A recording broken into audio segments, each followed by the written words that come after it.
अद्भुत व्यक्तित्व, अद्भुत व्यक्ति हमारे बीच में है। तो हम सब अभी आपसे निवेदन करते हैं कि हम आप सब आपको सुनना चाहिए।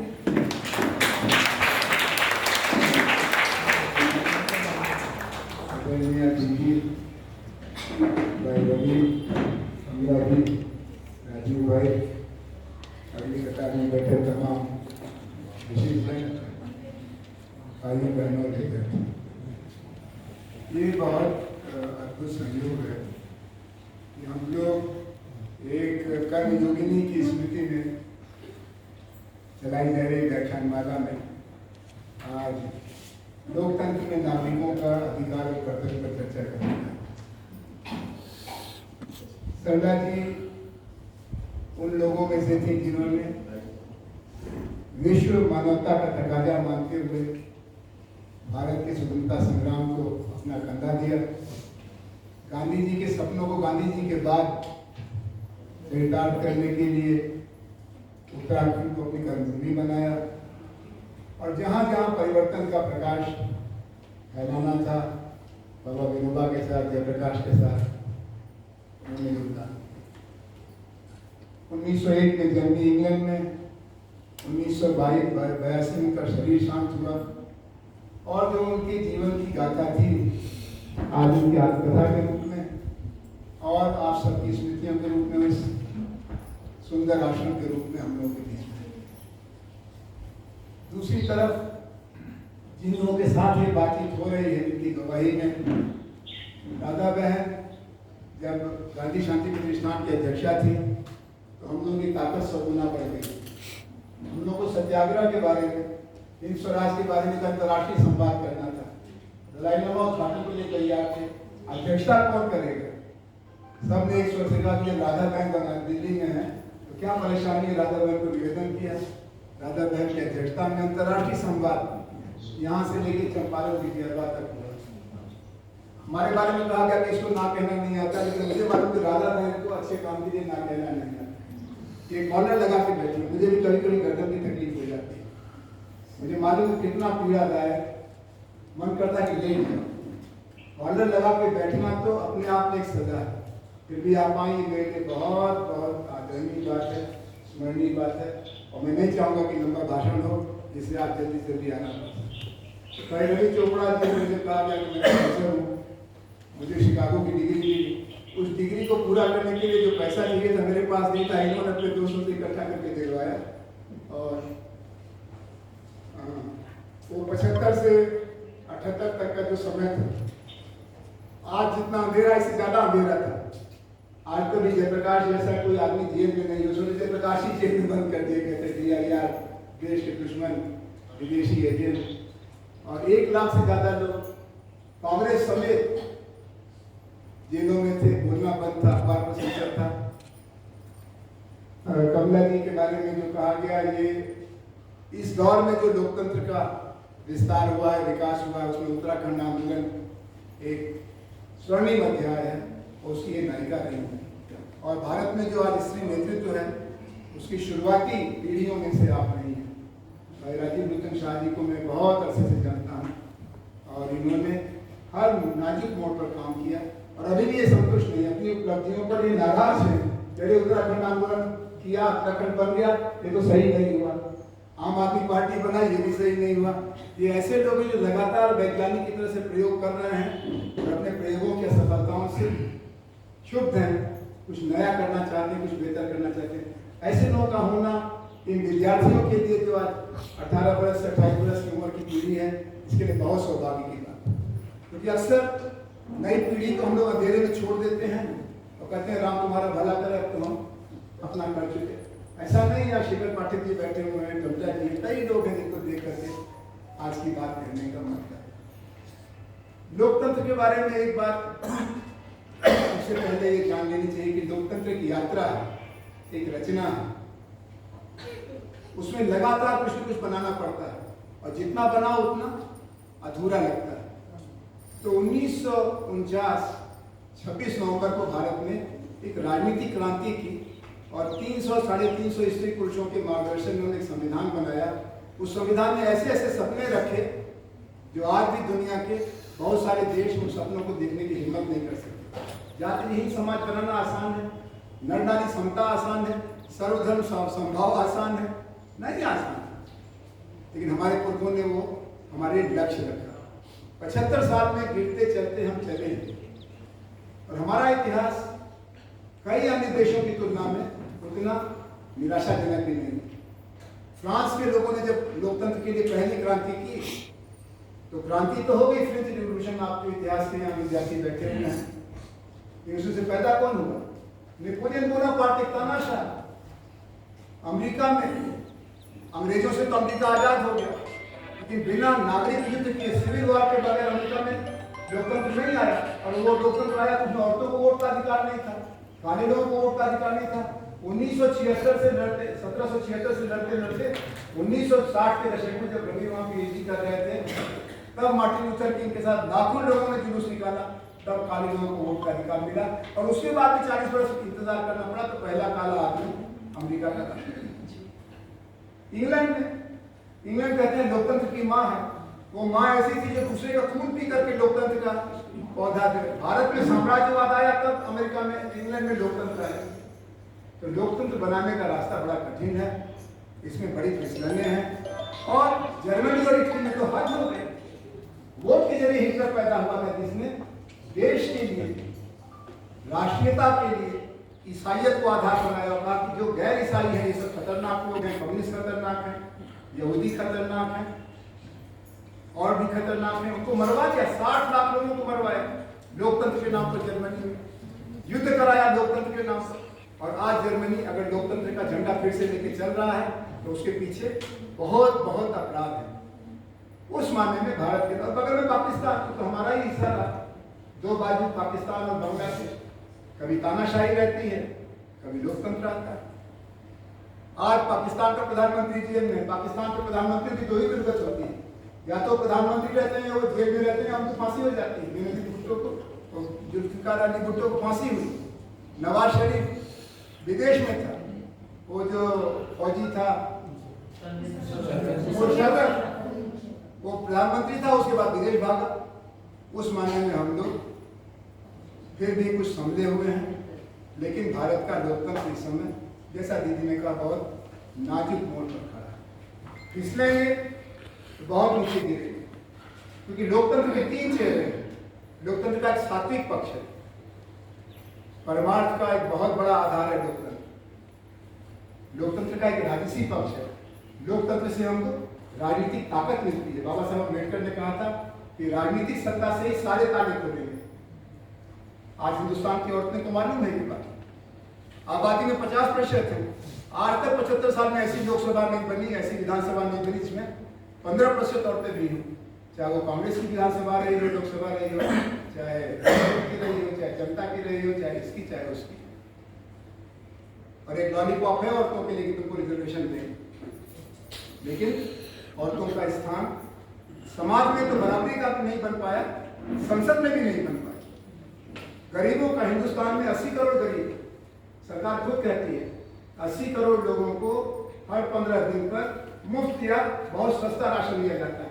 लेकिन लोकसभा में 60% लोग ऐसे जिनकी आमदनी करोड़ों से ऊपर है। तो लोकसभा में करोड़पति का बहुमत और समाज में धनहीनों का बहुमत।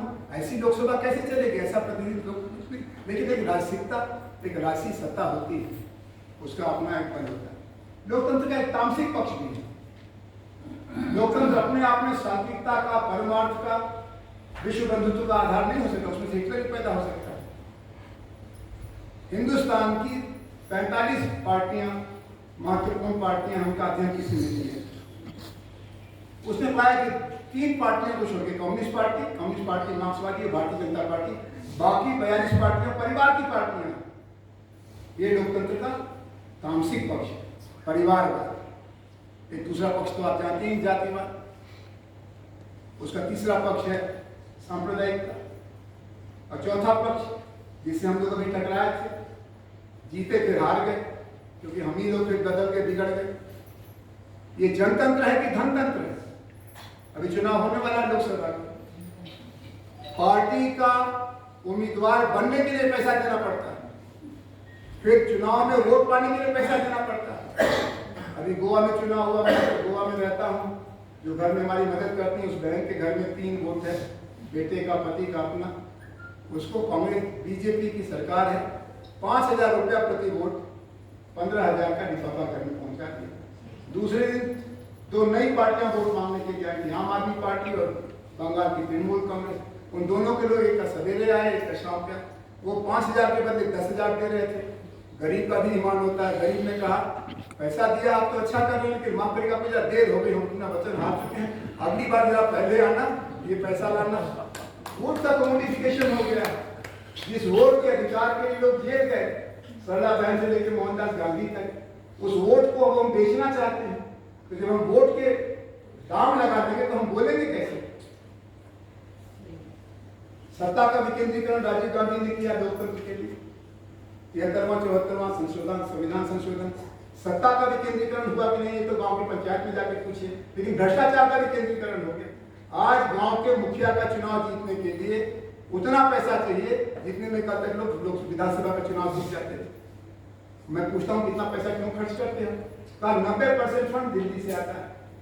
पंचायत का मुखिया और पंचायत का सेक्रेटरी दोनों मिलकर दस्तखत कर देते हैं, और मनरेगा के नाम पर कोई ऑटो चला रहा है बम्बई में, कोई दिल्ली में काम कर रहा है, कोई देहरादून में काम कर रहा है, वो आया, आने जाने का किराया भी देता है मुखिया, और कागज में दस्तखत कराता है। अब उसकी निगरानी कहाँ तक करिएगा, कितनी जांच करेंगे?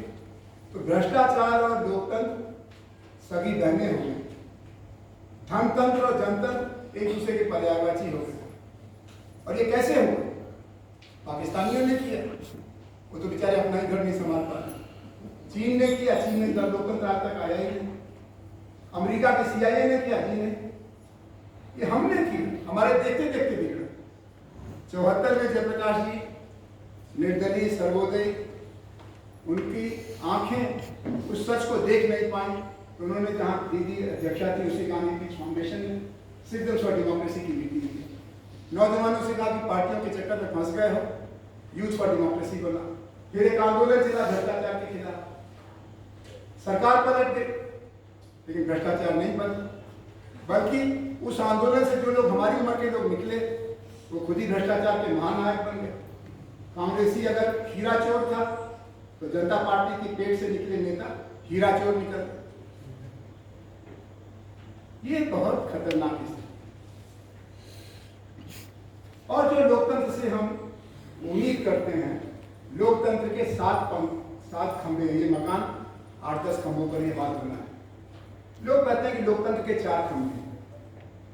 अमेरिका यूरोप में रहा हो, विधायिका, जो सांसद विधायक चुने जाते हैं, कार्यपालिका, ये जो IAS IPS होते हैं, न्यायपालिका, जज साहब और मीडिया।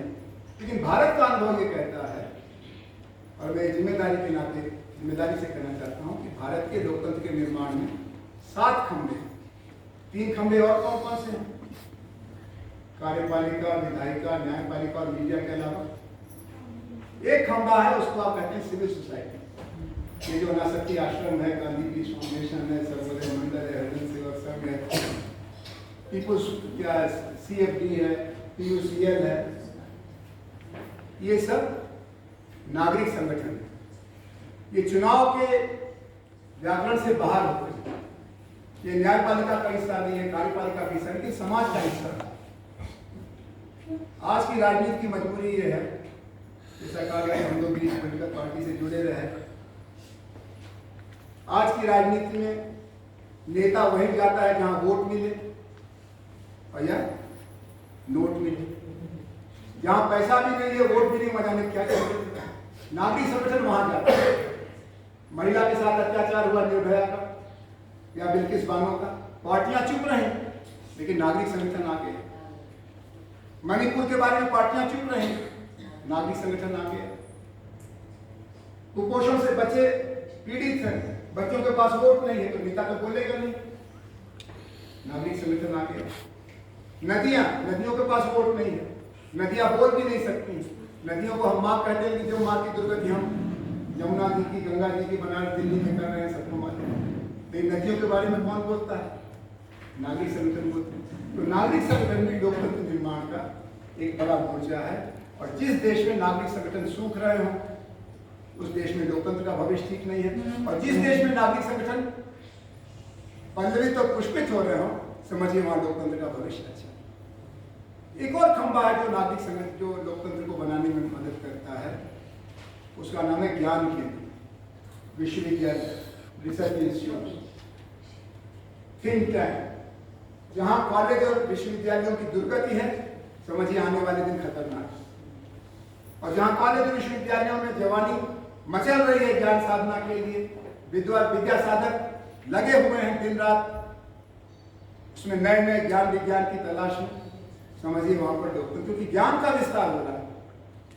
लोकतंत्र खाली चुनाव नहीं है, लोकतंत्र खाली एमएलए की नहीं है, लोकतंत्र मतलब शिक्षा का स्वराज, ज्ञान का स्वराज। एक और संस्था है, एक और मोर्चा जो लोकतंत्र निर्माण में मदद करती है, इसको हम लोग बहुत गाली देते हैं और हम में से ज्यादातर लोग उससे दूर रहना पसंद करते हैं, वो है पॉलिटिकल पार्टी। छोटी पार्टी हो बड़ी पार्टी हो, भी लोकतंत्र निर्माण में सहायक है।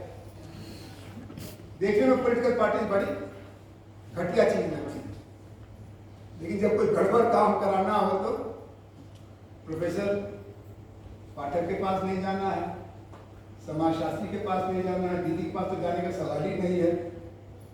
अगर मुकदमा ठीक कराना है, गुंडई में पकड़े गए भाई भतीजे को छुड़वाना है, जमीन पर कब्जा किया उसको सही कराना है, तो कहाँ जाते हैं? कोई नेता पकड़ो यार, क्या करो? किसी नेता को जानते हो? बड़ा गड़बड़ हो गया है, इसको सही कराना। और दूसरी तरफ पॉलिटिकल पार्टी छोटी ही पार्टी है, लेकिन अगर उसको 10% वोट भी मिला है तो जिलाधिकारी के दफ्तर पर हम जाएंगे तो नहीं मिलेगा, आप जाएंगे तो मिलने का सवाल ही नहीं है। लेकिन अगर कोई नेता अपना विजिटिंग कार्ड भेज देगा, अध्यक्ष का पार्टी का कलेक्टर साहब को जल्दी बुलाओ, बड़े खुरापाती लोगों से नेताओं से झगड़ा करना ठीक नहीं है। पॉलिटिकल पार्टी इसलिए एक सातवां खंभा है लोकतंत्र निर्माण, और भारत में ये सातवां खंभा भी ठीक ठाक है। कई हजार पॉलिटिकल पार्टी, कई हजार, उसमें से कुछ राज्यों में मान्यता प्राप्त है और कुछ केंद्रीय राष्ट्रीय मान्यता प्राप्त है। लेकिन ये सातों खंभे हिल रहे हैं। लोकतंत्र के बारे में मैंने बताया कि जो चुनाव है ये पैसे का खेल हो गया। लोकसभा देखते देखते करोड़पति क्लब बन गए और अब उसको कोई हटा नहीं सकता। पार्टियां बदल जाएंगी लेकिन करोड़पतियों का जो कब्जा है, क्योंकि पैसे चुनाव में पैसा लगता है। अगर मैं किसी चुनाव में लड़ूं, कमला जी चुनाव में लड़े, मेरी बड़ी इच्छा है कि कमला जी चुनाव लड़ती, लेकिन वो समझदार नहीं लड़ना चाहती। यदि पैसा कहाँ है? मैं तो पैदल प्रचार करूंगी, मेधा पाटकर ने ऑटो में बैठ के प्रचार किया, जमानत जब्त हो गई। और जो हेलीकॉप्टर से उतरा था, हेलीकॉप्टर को देखने के लिए हजारों लोग आते हैं, और कहा कि इसके पास तो गाड़ी में प्रचार करने का पैसा नहीं, क्या चुनाव जीतेगी? तो मेधा आंदोलन की नेता है, इन चुनाव में सोनी सोरी, मेधा पाटकर, योगी यादव चुनाव में जमानत जब्त हो जाती है। चुनाव बहुत प्रदूषित हो गया है। गंगा जल की तरह पवित्र, मैं बनारस का उसकी जिम्मेदारी से कहता हूँ, गंगा जल की तरह पवित्र है, लेकिन बच्चे के मुंह में डालिएगा मत, उसका पेट तुरंत खराब होगा, पेची से मर जाएगा। बनारस में जो लोग गंगा दर्शन के लिए आते हैं, कहते हैं दूर से ही देख लो, अगर आचमन किया तो फिर डॉक्टर के यहाँ ले चलना पड़ेगा। भारतीय लोकतंत्र की चुनाव प्रणाली इतनी खराब हो गई है और सबकी राय है कि इसका सुधारना चाहिए, कोई सुधार के लिए पहल नहीं करता। जो हार जाता है, जैसे कांग्रेस या चला रहे हुए, तो वो थोड़ा थोड़ा चुनाव सुधार की बात करते हैं, दबे पाओ, वे कहीं कहीं जीत भी जाते हैं। कर्नाटक में जीत गए, हिमाचल में जीत गए, लेकिन जो जीत गया, ये जो पार्टी आज जीती हुई है, इसमें हमारे कई दोस्त हैं, 2-3 तो हमारे मित्र हैं जो केंद्रीय मंत्री इस सरकार, लेकिन उनको चुनाव सुधार का अच्छा भी याद नहीं है। वो जीत गए, हम समझते हैं हमेशा जीतते रहे। और इसी धरती पर बुद्ध ने कहा कि सब कुछ परिवर्तनशील है, जो आज है कल नहीं रहेगा। तो मैं भारतीय जनता पार्टी के मित्रों से कहना चाहता हूँ, जो यहाँ नहीं होंगे, तो तुमका गांधी के अंगली में तेरा क्या काम है? एक कहीं न कहीं आवाज तो पहुंचेगी कि भाई चुनाव सुधार वक्त रहते करार तो हमेशा करोड़ों रुपया नहीं मिलेगा चल रहा। जैसे आज सपा को नहीं मिलता, बसपा को नहीं मिलता, कांग्रेसियों को थोड़ा बहुत मिलता, तुमको बहुत मिलता है, लेकिन तुम्हारे भी दिन बदल जाएंगे। ये 4 दिन की चांदनी, फिर अंधेरी रात आने वाली। चुनाव सुधार कराओ, ये एसोसिएशन ऑफ डेमोक्रेटिक रिफॉर्म कह रहा है, लेकिन कोई नहीं सुनता। 6 पार्टियों ने मिल करके सुप्रीम कोर्ट में और चुनाव आयोग में हलफनामा दिया कि हम आरटीआई के अंदर नहीं आना चाहते। नागरिकों ने मांग की थी कि जैसे हर संस्था आरटीआई के अंतर्गत है, कहाँ से पैसा आता है, कहाँ खर्च करते हो, तुम भी आ जाओ। और ये 6 पार्टियां कौन सी हैं? ये 6 पार्टियां दुनिया में किसी बात पर एक राय पर नहीं। इस बात में भी उनकी सहमति है कि सूरज पूरब से निकलता है, कि इस बात में सहमति कि अपना अपना चंदा छिपा कर। तो वो 6 पार्टी थी, BJP, Congress, CPI, BSP, Sapa और एक छठी पार्टी तृणमूल कांग्रेस, जो राष्ट्रीय पार्टी है। इतनी बड़ी सहमति है इनके अंदर, तो ये चुनाव वाला खंबा तो हिल रहा है। दफ्तर के बारे में ज्यादा कहने की जरूरत नहीं। वो एक फिल्म आई थी जिसमें वो डायलॉग देता है, तारीख पर तारीख, तारीख पर तारीख। और एक दफ्तर सीरियल आया था जिसमें दफ्तर में बिना पैसा से काम ही नहीं होता था। खाली सीरियल में नहीं था, दफ्तर में भी, चाहे उत्तराखंड बनवा लीजिए चाहे दक्षिणाखंड बनवा लीजिए, दफ्तर में अगर काम कराना है तो वहाँ लक्ष्मी जी के बिना कुछ नहीं बढ़ेगा। लक्ष्मी जी चूहे पर बैठती है, चूहा फाइल पर बैठता है, फाइल आगे नहीं बढ़ता है। लोग परेशान है, कहते हैं कुछ लोग जो बूढ़े लोग हैं वो झुंझला के कभी कभी कहते हैं इसे तो अंग्रेजों का राज अच्छा है। अंग्रेजों का राज कतई अच्छा नहीं था, लेकिन अपना राज भी अच्छा नहीं है। न्यायपालिका कहते हैं कि अगर लाखों रुपया में हो तो वकील ही नहीं मिलेगा। एक आध दोस्त हैं रवि चोपड़ा के, प्रशांत भूषण, जो मुफ्त में मुकदमा कर लेते हैं, वरना वकील लोग घड़ी अपने टेबल पर रखते हैं। 5 मिनट की बातचीत का 1 लाख रुपया देते हैं। अच्छे वकील, बेईमान वकील का तो कहना ही क्या। और न्यायाधीशों के बारे में राय बड़ी खराब होती है, कहते हैं ये कायरों की जमात, अवसरवादियों की जमात है, भ्रष्टाचारी। मैं नहीं कहना चाहता। अगर न्याय व्यवस्था पर भ्रष्टाचार का कब्जा हो जाएगा तो देश का भविष्य क्या होगा? क्योंकि न्यायपालिका के बारे में आम लोगों की राय बिगड़ती जा रही। लोग कहते हैं कोर्ट कचहरी से बचना चाहिए, आपस में समझौता कराना, गुंडे से समझौता कराना। इसीलिए समाज में अपराधियों की तादाद बढ़ रही है, क्योंकि कचहरी में करोड़ों मुकदमे का फैसला हमारे कहते हैं कि मुकदमा दादा करे और फैसला पोता को मिले।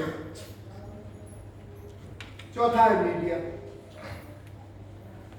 मीडिया के बारे में भाई राजीव लोचन शाह जैसे लोगों की वजह से हम लोगों का बड़ा विश्वास रहा। लेकिन मीडिया का जो आचरण है, मीडिया की जो प्राथमिकता है, मीडिया अपने आप में एक व्यवसाय बन गया, न्यूज फॉर प्रॉफिट।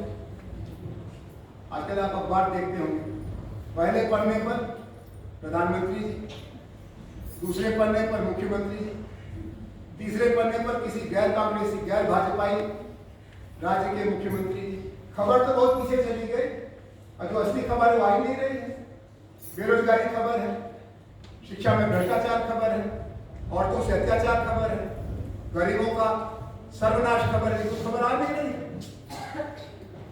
तो हमारे एक पत्रकार मित्र ने कहा कि आप टीवी देखना बंद करें, तो टीवी वाले उसको निकाल दिए, बल्कि उसने इस्तीफा दे दिया। रवीश कुमार, ये अलग बात है कि रवीश कुमार को देखते देखते 70 लाख लोगों ने सब्सक्राइब किया। 70 लाख लोग, ये हमारे लिए खुशखबरी है कि भारतीय लोकतंत्र का जो औपचारिक रूप है वो तो बिगड़ रहा है, लेकिन नागरिक कर्तव्य के नाते हम अपने काम को करना चाहते हैं।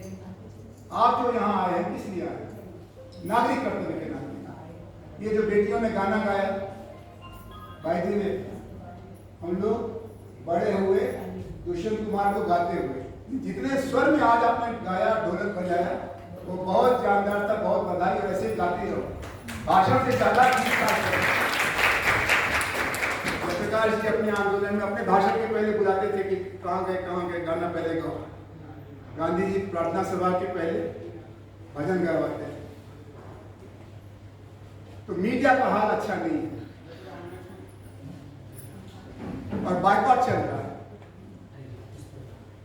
अब बचे 3 और राजनीतिक दलों की सब अच्छाइयों पर एक बुराई भारी पड़ती है, वो है पार्टी के अंदर जनतंत्र का अभाव। ज्यादातर पार्टियों में न खाता न बही, जो नेताजी कहे वही सही। वो खाली आम आदमी पार्टी में नहीं है, खाली बसपा में नहीं है, कांग्रेस में भी है, सपा में भी है, सीपीएम में भी है, जो नेताजी कहे वही सही। तो जब जनतंत्र पार्टियों में मरेगा तो देश में उसको जिंदा रखना बड़ा मुश्किल है। तो पॉलिटिकल पार्टीज के बारे में एक आचार संहिता, एक आदर्श, एक मर्यादा, और सत्ता को सात्विक भूमिका के लिए इस्तेमाल करना, इसका कुछ न कुछ अनुपात होना चाहिए। बचे दो और नागरिक संगठन और विश्वविद्यालय। विश्वविद्यालय में दिल्ली विश्वविद्यालय में 5000 शिक्षक शिक्षिका अस्थायी थे, उनको रेगुलर नहीं किया। जो रेगुलर करने लगे तो जो पढ़ाए थे 10-10 बरस से जो पढ़ा रहे थे उनको तो निकाल दिया, और जो एक खास पार्टी के दफ्तर से आए उनको नियुक्ति मिल गई। अरे भाई, तुम्हारी पार्टी का वर्कर है तो उसको पार्टी का टिकट दो, पार्टी का पदाधिकारी बनाओ। विश्वविद्यालय में कहां ले जा रहे हो जहां उसका मन नहीं लगेगा, वो 30 साल उसकी सजा हो जाएगी। और विश्वविद्यालय के लिए 30 साल का वो विश्व वृक्ष होगा। मालवीय जी को एक कुलपति की तलाश थी, वो ऑक्सफोर्ड है, और एक गैर हिंदी भाषी को पकड़ के ले आए, राधाकृष्णन जी। कहा तुम चलो, हम विश्वविद्यालय चला। आचार्य नरेंद्र देव जी लखनऊ के कुलपति थे। बनारस में बहुत असंतोष था। जवाहरलाल को मौलाना आजाद ने कहा कि आचार्य नरेंद्र देव ही संभाल पाएंगे बनारस को। जवाहरलाल जी, प्रधानमंत्री जवाहरलाल जी, विरोधी दल के विचारक आचार्य नरेंद्र, उनके पास लखनऊ जाते हैं, उनसे कहते हैं कि आचार्य जी, मालवीय जी का बना विश्वविद्यालय नष्ट हो जाएगा, आप कृपया कुलपति बनना स्वीकार करें। वो दूसरे पार्टी के नेता थे, लेकिन बौद्ध दर्शन के प्रकांड विद्वान थे। आचार्य जी ने जब बनारस जाने का तय किया तो लखनऊ में हड़ताल हो गई कि हम जाने नहीं देंगे, और बनारस में हड़ताल हो गई कि इनके आज बिना पढ़े। ये गरिमा थी कुलपति पद की। अब बताया जाता है कि कुलपति पद बिकाऊ है। बिहार में सस्ता है, यूपी में से आता हूं, यूपी में भी सस्ता है, लेकिन तमिलनाडु में 30 करोड़ रुपया था। ये गवर्नर ने कहा कुलपति नियुक्त करता है। 3 करोड़ रुपया बिहार, उड़ीसा, उत्तर प्रदेश, और तमिलनाडु और कर्नाटक में कुलपति बनना चाहते हैं 30 करोड़ रुपये। और जो रनिंग रेट है लेक्चरर का, लड़कियों इसको मत सुनना, क्योंकि आप पढ़ने लिखने वाली और आगे बढ़ करके लेक्चरर बनना चाहोगे, जब तक तुम्हारा नंबर आएगा तो तब तक देश को सुधार देंगे। अभी हालत बड़ी खराब है। 25 लाख रुपया रनिंग रेट है दिल्ली विश्वविद्यालय के लेक्चरर। और ये उस समय है जब चाल चरित्र चेहरा बदलने का दावा करने वाली भाजपा सरकार है, जहां पर पुराने खिलाड़ी हैं वो तो पुराना खेल खेलिए। तो ज्ञान साधना के जो केंद्र हैं उन पर भ्रष्टाचार की कालिक फैल गई है, इसलिए लोकतंत्र का भविष्य चिंता की है। और जो बचे कुचे थे, जैसे गांधी विद्या संस्थान जयप्रकाश जी ने बनाया बनारस में, उस पर कब्जा कर लिया। इंदिरा गांधी राष्ट्रीय कला केंद्र नाम की संस्था, जिसका काम फाइन आर्ट्स में है, कल्चर में है, उसको सोशल साइंस के इंस्टीट्यूट का जिम्मा दे दिया। और जो सर्व सेवा संघ का दफ्तर था, जहां से 3 करोड़ किताबें छपी हैं अभी तक, विनोबा की, जयप्रकाश की, गांधी की, धर्माधिकारी की, सरला बहन की, 3 करोड़ किताबें छपी। उस बिल्डिंग को तोड़वा दिया, बुलडोजर लगा कि जैसे वो आतंकवादियों का अड्डा, अफीम की फैक्ट्री चल रही थी। नहीं, वहां से सर्वोदय का सात्विक शास्त्र चलता था और कोई सुनवाई नहीं।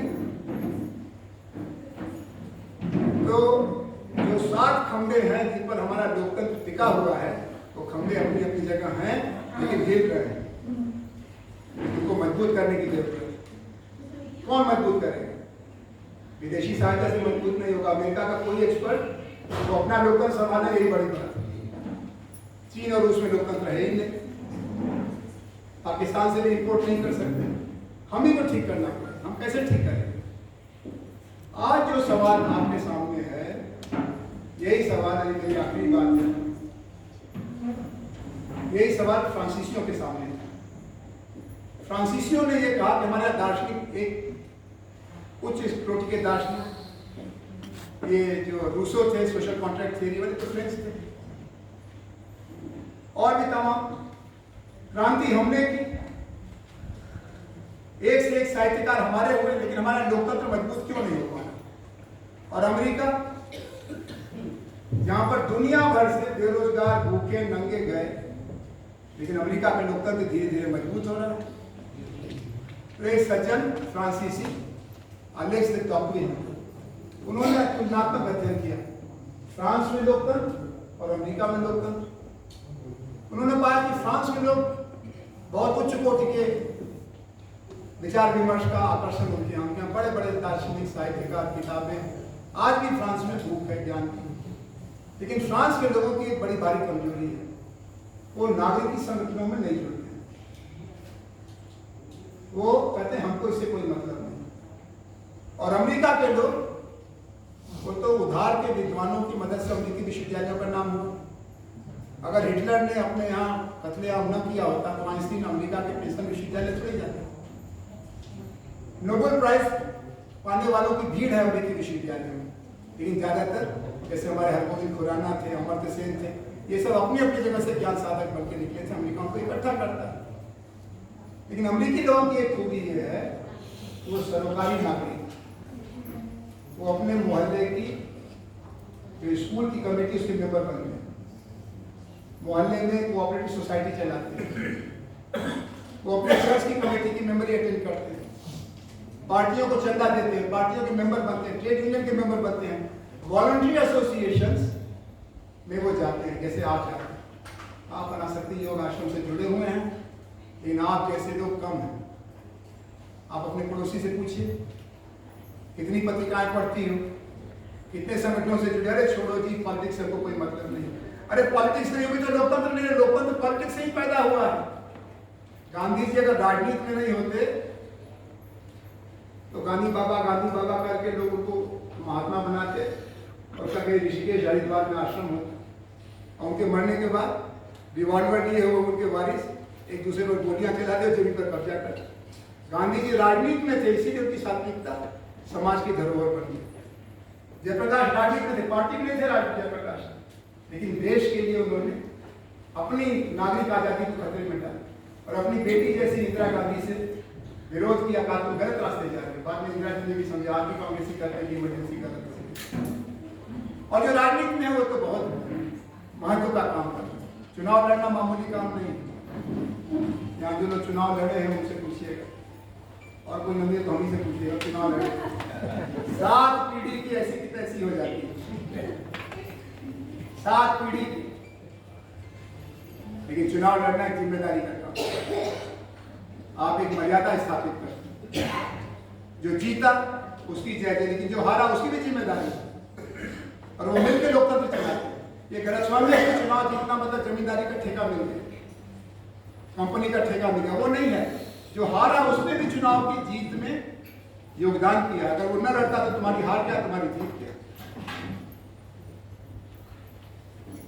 इस समय हमारे कर्तव्यों की श्रृंखला छोटी हो रही है, हमारे अधिकारों का सिलसिला बड़ा हो रहा है। पिछले दिनों सरकार जाते जाते मनमोहन सिंह सरकार ने 3 अधिकार आपको दे दिए, सूचना का अधिकार, शिक्षा का अधिकार और जानकारी का अधिकार।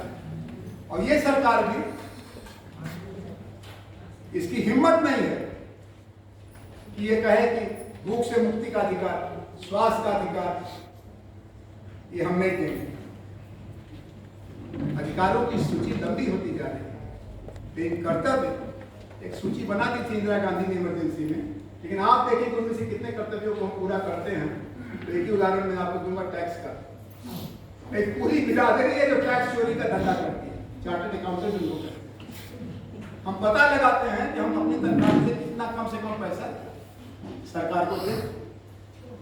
वो सरकार को पैसा जाएगा तो स्कूल में जाएगा, अस्पताल में जाएगा, सड़क में जाएगा, सेना में जाएगा, हम देंगे ही नहीं टैक्स। तो जो जितना बड़ा टैक्स चोर है उतना सम्मानित है। और कुछ तो बैंक से पैसा लेकर विदेश चले और वहां से भारत की राजनीति का कारोबार सही कर रहा है। ये मोदी, वो अंबानी, वो अडानी जाने को। यूरोप अमेरिका के लोगों में 100 दुर्गुणों के बावजूद एक गुण है, कानून का पालन। क्योंकि उन्होंने कानून का उल्लंघन करके देख लिया। 2 युद्ध जो हुए वो इसी तरह के मनमौजी लोगों के कारण हुए। उन्होंने किसी कानून का पालन करने से इनकार कर दिया। जर्मनी चढ़ बैठा पोलैंड के ऊपर, अपने देश के नागरिकों का हनन किया, कम्युनिस्टों को मार डाला, सोशलिस्टों को मार डाला, यहूदियों को मार डाला। का तुम्हारी ऐसी तैसी हमारा देश सबसे ऊपर। कानून का पालन करना,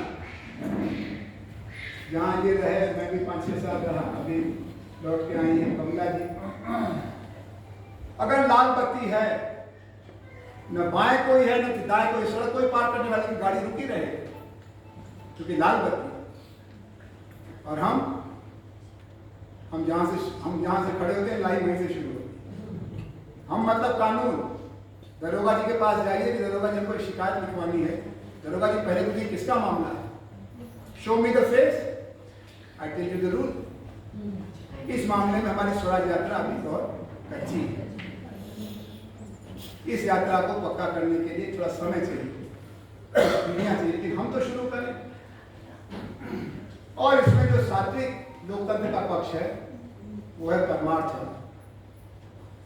भारत में वोट के दिन गरीब जाता है वोट देने, औरत जाती है वोट देने, राजनीतिक कार्यकर्ता जाते हैं वोट देने। हमारे जैसे लोग वोट के दिन कहते हैं चलो यार जरा रानीखेत घूमा, जरा देहरादून घूमा, शिमला गए, बहुत तो हमारी छुट्टी का दिन होता है। हम बड़े घमंड से कहते हैं यार कौन जाए उधर, हम तो वोट देने नहीं गए। तुम गए थे क्या? क्या घंटा खराब कर दिया आपने। वोट न देना अपने आप में बड़े अभिमान की बात है। मैं यार किसी पॉलिटिक्स में नहीं पढ़ता। शिखर पाठक ने कहा कि आजकल जरा प्रगतिशील विचारों पर खतरा है। क्या पाठक जी बात करने लगे, कुछ और बात करो भाई साहब, भाई पॉलिटिक्स की बात मत करो। पॉलिटिक्स आपकी ऑक्सीजन है। राजनीति अगर नहीं रहेगी भारतीय समाज में तो यहाँ तो सामंतवाद था ना भाई, यहाँ जातिवाद था, यहाँ चुप्पी की संस्कृति थी। बोलोगे तो जबान खींच लेंगे। ढोर गंवार शूद्र पशु नारी ये सब डालन के अधिकारी। कहा समुद्र ने राम से, लेकिन लोग कहते हैं जैसे लगता है कि राम ने ही कहा। तो औरत के खिलाफ औरत क्या कहती है?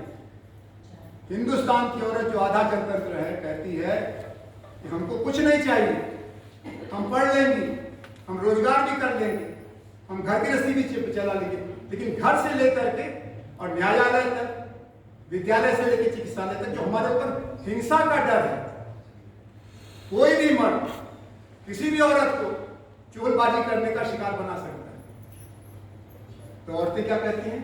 अगले जन्म में है बिटिया न कीजिए। वो भगवान से प्रार्थना करती है कि सब करना, हमको कुछ भी बनाना, लेकिन बिटिया मत बनाना। ये स्वराज है जहां आधा हिंदुस्तान डर से जी रहा है। फिर दलित का क्या हाल है? घोड़ी उसकी, बारात उसकी, बाजा उसका, आप नहीं चढ़ने देंगे। यही हुआ था उत्तराखंड। और खाली उत्तराखंड के लोग दोषी मत समझना, सारे हिंदुस्तान में ये चल रहा है। गेड़ी करके चलता है, छाता लगा के चलता है, जूता पहन के चलता है, मोटरसाइकिल चलता है। तो पश्चिमी उत्तर प्रदेश के गांव में कुछ चमार लड़कों ने एक साइन बोर्ड लगाया है, वी आर प्राउड चमार। चमार वैसे एक गाली है, ब्राह्मणों के मुंह से चमार मतलब गाली। उन्होंने कहा हमको घमंड है इसका। और उसमें हमारे जो जाति तोड़ो आंदोलन के समर्थक हैं उनको उदासी होती है कि कहाँ तो हम लोग जातिहीन भारत बनाने लगे थे, कहाँ अब चमार भी कहता है कि हमको हमारी जाति पर गर्व है। करे क्या बेचारा, आपने कहीं का छोड़ा नहीं। इस समय जो सबसे बड़ा कर्तव्य है, दो ही कर्तव्य है। एक है सच के साथ खड़े होना, न्याय के साथ खड़े होना, मृदु भाव से। दीदी कैसे बोली आपने देखा, इनकी आवाज का टोन बिल्कुल नहीं बदला, लेकिन बातें इन्होंने बहुत सख्त कही। उसी भाव से, विनय भाव से, सविनय अवज्ञा, ये हमारे आचरण में आने की जरूरत है। और दूसरा लोकतंत्र का सुधार। ये वो बच्चा है या वो बच्ची है जो माँ की गोद से और पिता की गोद से फिसल करके नाली में गिर गई। तो नाली में से बच्चे को उठाना है कि नहीं उठाना? ये उठा के गले से नहीं लगाना, उसको तो सब गंदा कर, उसको धोना पड़ेगा। इन पार्टियों की धुलाई करने की जरूरत है। धुलाई मतलब सचमुच धुलाई, खाली साबुन से नहीं, वोट से। और दूसरा राजनीति से रिश्ता, निगरानी करने की जरूरत है। मैं कई पार्टियों को पूछता हूं कि आपकी पार्टी की पत्रिका निकलती कि नहीं निकलती। एक थी कांग्रेस पार्टी, उसके हर नेता की पत्रिका निकलती थी। गांधी जी का हरदन निकलता था, जवाहरलाल का नेशनल हेराल्ड निकलता था, राजा जी का स्वराज निकलता था। हर नेता अपने विचारों को फैलाने के लिए पत्रिका का इस्तेमाल करता है। अब एक पार्टी में करोड़ों वोट है और पत्रिका एक भी नहीं। क्यों? कि न खाता न बही, जो नेताजी कहे वैसे। बोलना ही गुनाह है, चुप रहो, एक्टिव मत बनो। ये दो काम करना हमारी जिम्मेदारी है। और बाकी जिम्मेदारियां तो जैसे अपने बच्चों को पढ़ाना, अपने लड़कों को संस्कारित करना। लड़कियों को तो आप छोड़ दीजिए, वो संभाल लेंगे अपने को, लड़कों को संभालिए। अपने पास पड़ोस में सांप्रदायिकता और जातिवाद का प्रदूषण फैलने से रोकिए। अपने नेताओं को भ्रष्टाचार से रोकिए। अपने आप को सरोकारी बनाइए। पिछले दिनों दीदी एक सम्मेलन हुआ कर्नाटक और महाराष्ट्र के बंगलोर में, एक हफ्ता पहले। वहां पहला काम ये किया लोगों ने कि संविधान का जो कथन है, प्रियम्बल है, उसका पाठ कर रहे हैं। कर्नाटक हाई कोर्ट के फॉर्मर जज ने कहा ये हमारी बुनियाद है, इसको भूल जाओगे तो गायत्री मंत्र याद होगा, कलमा याद होगा, बाइबिल याद रहेगी, लेकिन ये भूल जाओगे तो भारत से आपका रिश्ता कमजोर हो जाएगा। यही अभी हरिजन सेवक संघ का परसों सम्मेलन था। उन्होंने क्या किया? उन्होंने वहां पर दलित बच्चों का विद्यालय चला, तो वहां पर याद दिलाया कि जो डॉक्टर के.आर. नारायणन भारत के राष्ट्रपति हुए, तो इसी तरह के हरिजन सेवक संघ के दलित बच्चों के हॉस्टल में पढ़ के बड़े हुए थे। उन्होंने खुद कहा कि मैं तो दर्जा 5 के बाद पढ़ने लायक नहीं था, मेरे घर में कुछ था नहीं, बस जूते का पैसा नहीं था मेरे पिताजी के पास। लेकिन मेरे टीचर ने कहा कि त्रिवेंद्रम में एक हरिजन सेवक संघ नाम की संस्था का हॉस्टल चलता है, जहाँ दलित बच्चों का हॉस्टल है, वहाँ जूता, कपड़ा, किताब सब मिलेगा। जो मैं वहाँ पढ़ने गया तो फिर पीछे मुड़ के मैंने नहीं देखा। मेरे टीचर से मदद की, हरिजन सेवक संघ की मदद की। मैं वहाँ से BA करके लंदन गया, लंदन स्कूल ऑफ इकोनॉमिक्स में हेरन लास्की मिले, उन्होंने मुझे पढ़ाया। उन्होंने मुझे चिट्ठी दी कि तुम्हारी पढ़ाई पूरी हो गई, देश जाओ। जवाहरलाल नेहरू को हेरन लास्की ने चिट्ठी लिखी, बड़ा तेजस्वी युवक है, इसको नौकरी दो। जवाहरलाल जी ने हमको नौकरी दी, फिर मैंने पीछे मुड़ के नहीं देखा। कैसे हुआ? कुछ परमार्थी लोगों ने शिक्षा के विस्तार के लिए, बेटियों के लिए, दलितों के लिए, गरीबों के लिए काम किया। तो नागरिक के रूप में अगर कुछ और करना है आपको, तो दो चीजें हैं जिसमें अपना समय दीजिए, अपना सहयोग दीजिए। 10 रुपया दीजिए, 10,000 दीजिए। एक है विद्यालय और एक है चिकित्सालय। नई आर्थिक नीति में इन दोनों का व्यवसायीकरण हुआ और इसके कारण गरीबों की बहुत तबाही। सरकारी स्कूलों का हाल बहुत बुरा। उत्तराखंड में चाहे जिसकी सरकार चले, विद्यालय ठीक कर रही है, चिकित्सालय ठीक कर रही है। भारत में चाहे जिसकी सरकार चले, बाकी सब मोर्चे हम संभाल रहे हैं। लेकिन नई पीढ़ी को आगे बढ़ाने का और गरीबों को आत्मसम्मान के साथ जीने का अधिकार दिलाने के लिए चिकित्सालय और विद्यालय की बड़ी जरूरत है। मैं सरला बहन की स्मृति को प्रणाम करता हूँ। उसमें उनके जीवन में से इतनी ज्योति बनी कि उनकी बनाई संस्था 75 साल से चल रही है, लक्ष्मी आश्रम। और उनके जाने के वर्षों बाद उनकी आत्मकथा एक पीढ़ी दूसरी पीढ़ी को सौंप रही है और उनके बनाए रास्ते पर चलने के लिए राधा बहन से लेकर के नई पीढ़ी के तमाम लोग खड़े हैं। ऐसा प्रेरणा व्यक्तित्व हम लोगों के बीच में कम है। इसलिए ये भी एक नागरिक कर्तव्य होगा कि हम अपने जो नायक नायिका हैं, जिन्होंने इस देश को बनाने में मदद की है, उनको याद करें। उनके याद में, उनके कामों को याद करने के लिए व्याख्यान माला से लेकर प्रदर्शनी। अभी दीदी 4 दिन का फेस्टिवल नेपाल में BP Koirala festival. BP Koirala पूरे 1.5 बरस नेपाल के प्रधानमंत्री थे, 12 बरस एग्जाइल में थे और 6 बरस जेल में थे। लेकिन लोकतंत्र के लिए उन्होंने जो रास्ता बनाया, उससे सारा नेपाल उनका आभारी है। हमारे पास तो दर्जनों बीपी कोइराला। इतना बड़ा देश है नेपाल, तो कुल 3 करोड़ का देश है। हम तो 1 करोड़ 1 अरब 40 करोड़ लोग हैं। जहां जाइए वहां उनकी मूर्तियां लगी हैं। रानी चेन्नम्मा और लक्ष्मीबाई से लेकर के जवाहरलाल नेहरू और मौलाना आजाद, इनको हमने भुलाना शुरू कर दिया। और जब आप अपने आदर्शों को भुलाएंगे तो तामसिकता की चर्चा होगी। राजनीति का मतलब भ्रष्टाचार, राजनीति का मतलब कुर्सी की लड़ाई, राजनीति का मतलब राष्ट्र निर्माण नहीं रह जाएगा, स्वराज निर्माण नहीं रह जाएगा। मैं फिर से अन्ना सर की आश्रम का, आप सबका, दीदी का, रवि भाई का आभारी हूँ कि आपने ऐसे समय में जब सच बोलना जरा कठिन है, एक संवाद रखा, एक सत्याग्रही की याद में उनकी श्रद्धांजलि की। इस समय का जो समय है उसको कबीर ने आज से कई सौ साल पहले कहा था, साधु देखो जब पौराना। पौराना मतलब पागल है। देखो दुनिया पागल हो रही है। सांच कहे तो मारन दौड़े, झूठ कहे पतियां। आज सच का समय नहीं है, लेकिन सच को वापस लाना। बहुत धन्यवाद।